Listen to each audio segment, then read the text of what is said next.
This guy has sold platinum records. He's had more number ones in the UK than any other British rapper.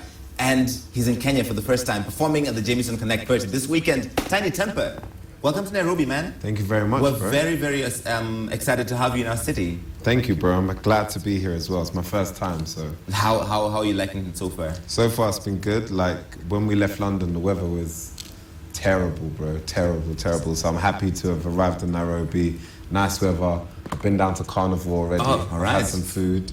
Enjoyed myself. So yeah, so far so good. So this is our weather all year round. I know it's raining this evening, but forget that. Yeah. All the sun, we have that all year round. Yeah, I love it. It's amazing. And I even got to see a little bit of wildlife today as well. So. Are you adopting a little something? Apparently so. I got to the reserve and they showed me this adorable like cheetah, and they said that they'd already named him Tiny. So I think that's appropriate. I was in between like a rock and a hard place, and all the girls were going, oh, it was too much. So yeah, I ended up adopting a cheetah. So look at that. Tiny came to Nairobi. 3 seconds later, he's already adopted a cheetah. It's called Tiny. I think it's perfect. I've only been here 2 days as well. Look at that. It is perfect. Listen, your new album, which people can pre-order right now, yes, it's called Youth. Youth. What's gonna be in this one? Wow, well, do you know what? I'm at an amazing place in my life right now. You know, I've released 2 albums that have done pretty well. I'm on my 3rd one. And, you know, I just always keep thinking about what it means to be someone like myself in this position. And I feel like that's what I'm talking about on this album more than anything. You know, essentially it's a love letter to my city. It's a love letter to London saying thank you for raising me. But also, a lot of this hasn't ever happened before where I'm from. You know, being of, you know, Nigerian descent, a black African living in the UK, is very difficult for our music to be heard, you know, and for us to be able to keep our identity. And I feel like I'm one of the first few people that's really done that, and I almost want to tell that story, and kind of hopefully inspire others by doing so. How do you navigate that politics of identity, though, being of Nigerian descent but born in London? This is your city now, like you said. How do you navigate that kind of complicated identity? Well, to be honest, it's something that I talk about with my friends all the time because, you know, I feel very close to my Nigerian roots. You know, I always say, you know, this year we've already been to Nigeria. We shot girls like in South Africa. Yes. Now we're in Kenya. In a couple of days we're going to Cape Verde. And I always say, when I go to Africa, I don't want to leave. But like for me, it's very difficult. I talk to my friends about this all the time. I'm very close with my Nigerian roots. However, I've come to the point at like 28 years old, I've realized that even as a black British like man, there's an identity that we have in England, and that identity needs to be celebrated. So you know, my parents moved from Nigeria and had me in London, but I'm like the first generation of my family to be there. So I guess that is very much my identity as well. Is it difficult being a minority in a majority culture? Because you stand out as a black man in the UK. I've always used it as an advantage. Like, I've always thought that, you know, that's the thing that makes me special. That's the thing that's going to make me stand out from the rest. So, you know, when you hear so much that something like that could not work in your favor, I think it's about mentally turning that from a negative into a positive. And that's just what I've always done with my life. I've embraced myself, my culture, my color, you know, my roots, my music, and I think that that's what makes me like Tiny, to be fair. Are you going to be doing more collaborations with African artists? You've got a song with Wizkid, which we love. Thank you. Yeah, I'm going to do some more collaborations, like even the guys that performed just now. Octopizzo and the Refugees. Octopizzo, even SK, like the young youth, yes. He was amazing as well. So, like I could see you bobbing your head. Yeah. Wow, I was like on Snapchat, I was on Insta stories. I was trying to make sure that the world can see that. But 1,000,000%, I really am excited about working with more African artists.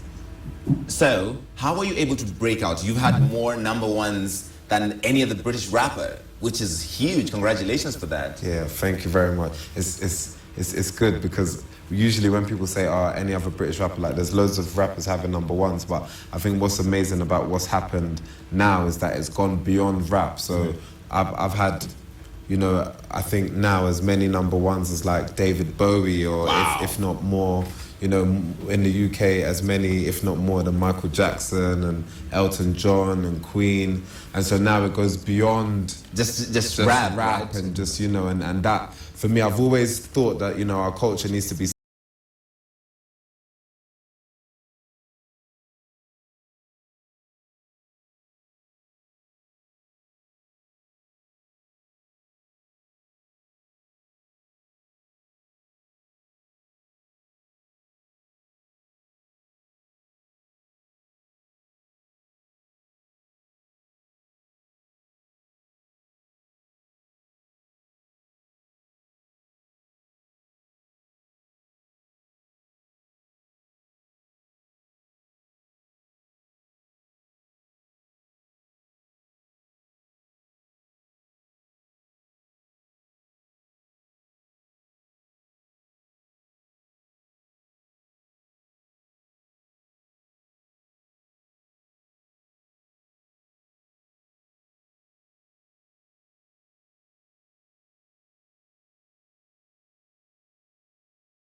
This is true. I totally get that, you know, because I have loads of family that are still in Nigeria. But, you know, as a whole, you know, just as a people, we've all come from tough situations. And so the moment you get into a situation where you've done well for yourself, I think for people like us, we feel like we have to show it for people to acknowledge that we've done well. Oh, okay, I can see, yes, I can.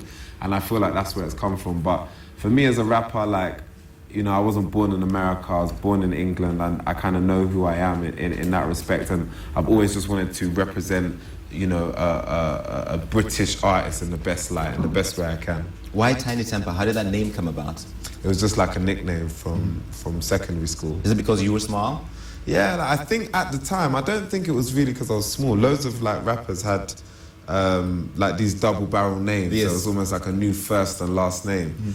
And like literally, I'm not gonna lie, I kind of helped my friends pick my name for me. I was kind of going through a thesaurus. Hint, I hint. saw Tinie. Tinie. I was like, let's make this happen. That one. So yeah, literally, that's how my name came about. Which rappers did you look up to growing up? I think the same ones that probably every rapper that's, you know, from my time probably has looked up to. So, you know, Lil Wayne was a big inspiration to me at one point.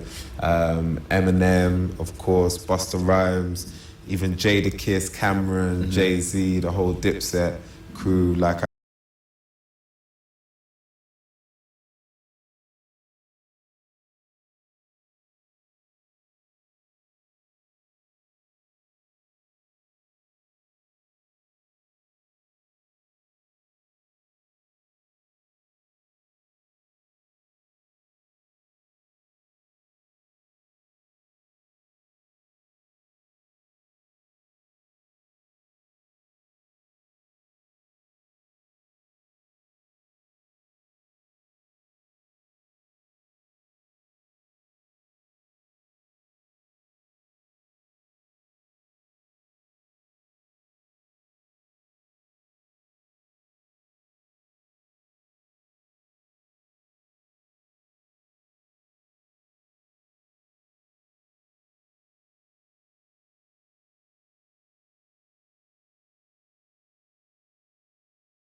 Yes, you're looking at that, yes. so this is Kenyan. Yeah, these are things Kenyans say all the time. Okay, mine is just to say something small, in my opinion. Okay, so Come Baby Come is... Oh, this is like a popular... Yeah, these are all different This is popular what I have to phrases. say in the Yes. club tonight. Yeah? Yes. Come Baby Come. Okay, I got it, okay. So, That's in Swahili. Let's see how you can do it. so Niko Kwa Jamna Kom. All right. How was that? Niko kwa jam na kam. Okay, just quicker. All right. Tuma na Yakuta. Kutoa. All right, Tuma na ya kutoa.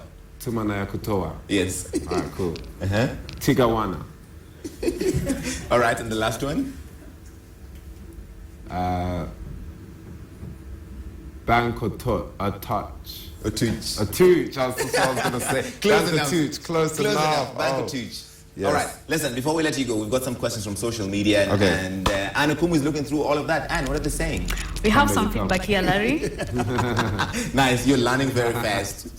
All right, yes, Anne. We have Phillips here who says, I listen to four of Tinie Tempah's hits every day, pass out, frisky, golf-like, trampoline, hashtag, hey Larry. All right. And then, Thank you, Phillips. Thank you for the streams. All the love in the world, man. Thanks for all the support. and then we have Michelle here who says, ask Tinie to speak Pidgin English. Ah, not speaking Pidgin English. Why for you don't now. speak Pidgin English? Why Speak now? Pidgin English for you today now.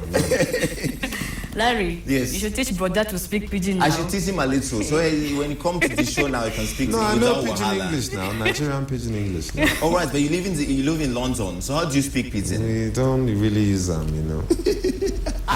Well done. See? A very, very good sport. Cheers. We have another one here from Irungu Whoa. says, Kenyan chicks reacting to Tinie Tempah's accent. Wow, it's crazy like that. I told you, dude. It's crazy like that. I didn't even know. We need some water here. And then we have Holy Grail who say ask Tinie Tempah what motivates his dope dressing code. That's actually a good point. That's a great question, because you've got a great dress sense as well. Thank you very much. I'm wearing all this the Kenyan designers. Nice, yeah. The Kenyan designers so far that I've seen look crazy. You're one of the best dressed British men. Ah, thanks. Is that you just telling me that now? No, I'm not telling you this right now. Oh. GQ, man. This is a big deal. You're very active in fashion in the UK. Thank you, bro. Thank you. What motivates the style? I think, you know, like I said, like just embracing the fact that the power is in your hands. Like your world is what you want it to be. And I think that, like I said, we've all come from very challenging situations in some way, shape or form. And sometimes that makes us feel like we should shirk away and not really be as confident as we really want to be, or that we must conform or follow. But I think that you really find yourself and you really become your own person when you can shake all of that off. And that's what motivates my style, just trying to be, you know, define myself and separate myself from everyone else. I hear you're doing a fashion show in January. Oh, I might be. Come on, tell us more. I might be. All right. For my African people, no, I want to do something like really great. I've been like an ambassador for London Collections Men for like the past 3 or 4 years, supporting all of the British brands, some of the newer brands, some of the more established brands like Burberry and, you know, Alexander McQueen, all the ones I'm sure you know. But I just thought to myself, now it's time for me to make a contribution. And we've been working away silently like for about a year. I didn't really want to say too much, but now the time has come. So I've just let a few clues out, but January, like second week of January, everything will make sense. All the best. I think that's going to be amazing. Thank you, bro. Okay, do we have something else before we go, Anne?